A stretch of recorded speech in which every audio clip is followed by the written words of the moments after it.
go ahead, sell me this pen. Today I'm going to teach you how to sell anything to anyone, anytime. Now, when it comes to selling, when it comes to closing, there's so many techniques and so many ways. Today, I'm going to share with you 3 powerful secrets that you can use to sell anything to anyone. The very first secret is this. How do you turn something that's a commodity? How do you sell a product? How do you sell a service in such a noisy marketplace? Number 1, understand this. People don't buy because of logic.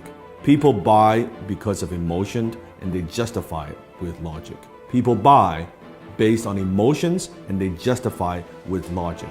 I want you to think of something that you want to buy in your life. It could be a car, it could be a house, it could be anything. Just I want you to picture that. Once you have that in your mind, I want you to ask yourself this question. Why do you want to buy it? Why do you want to buy that particular item? Why do you want to own that item? Why is that? Maybe it's a new suit, it looks good on you. Maybe it's a new dress. Maybe it's a new car. Maybe it's a new house. Maybe it's that vacation. But why do you buy it? I want you to dig a little bit deeper. If you peer through the layers, I think you'll realize you're buying emotions. Maybe you buy the item because of greed. You want to make money or you want to save money. Or maybe it's because of generosity, that by buying this item is going to help other people. Have you noticed sometimes even there are companies out there, if you buy this particular product, they're going to donate a certain amount to charities? Maybe you buy because of generosity. Maybe because of shame, that if I don't buy this, I'll look foolish. If I don't own this, I'll look foolish. Or maybe it's fear, that if I don't buy this, I'm going to be missing out. I don't want to miss out. Maybe it's an escape, that you go on the vacation, your 9-to-5 job is driving you fucking crazy, and you say, oh man, I need some time off. Maybe doing it, buying it because of escape. Whatever those reasons are, those are very often emotional reasons. So you buy because of emotion, and you justify with logic. So think about when you're selling something to somebody. Are you just talking about features and benefits? What this thing would do for you? Or are you pushing those emotional hot buttons? I remember one time I was in Harry Rosen, which is a very well-known kind of menswear store, high-end in Vancouver. I walked into the store and I was walking by the Tom Ford section. And the salesman approached me and said, sir, is there anything I can help you with? I said, no, I'm just browsing around. And he said, do me a favor. Put this suit on. Now, at the time, I've never owned a Tom Ford suit before. I have a lot of suits, but I don't have a Tom Ford suit. He said, do me a favor, put this on. I said, all right. I put it on. He said, how do you feel?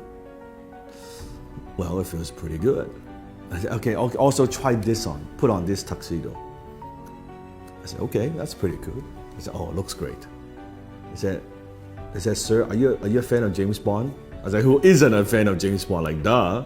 He said, you see this suit right here, this tuxedo, is the exact suit, exact same design as James Bond wears in Casino Royale. You know the scene when he was gambling? I said, fuck, it looks good, right? And before you know it, I bought the damn fucking tuxedo, right? And it's a lot of money, costs a lot of money. And if you think about that, what am I buying? I'm buying emotions. What I'm buying is this. I'm buying when I wear this tuxedo, I feel good. As a James Bond fan, I feel like James Bond. Even logically, I know this, of course, is not James Bond. I'm not James Bond. But emotionally, it takes me there.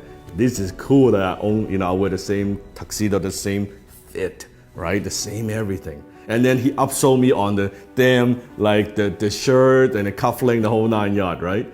That's what I'm talking about.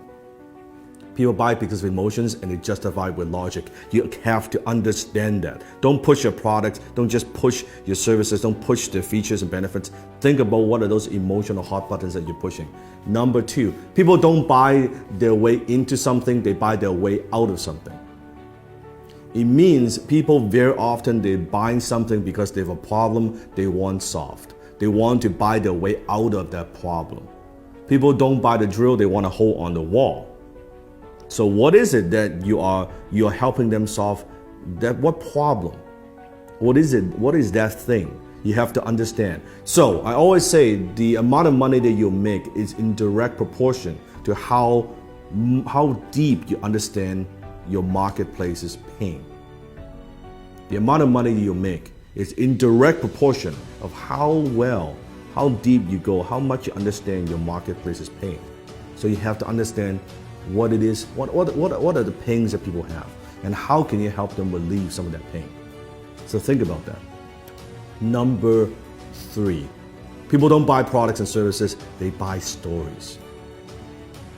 Because when there are so many choices out there in the marketplace, on the internet, any product that you want, there are hundreds and hundreds of choices. How do you stand out? How do you add emotions to a commodity, a pen? What's the difference between a $2 pen like this or an $800 Mont Blanc John F. Kennedy limited edition exclusive pen? $800 pen. It's the same pen. It's the same functions. Story. When you add story to an item, suddenly when you add the John F. Kennedy, the president's story attached to a brand, to a logo, it is 10 times more valuable. It is 100 times more valuable. It is 300 times more valuable, that particular pen. All because the story, it writes the same. A $2 pen you can write too. That's the difference. So think about what's the story? How can you inject stories into everything that you do? Maybe it's an origin story. How did you get started? Why do you do what you do? What about also stories of your customers?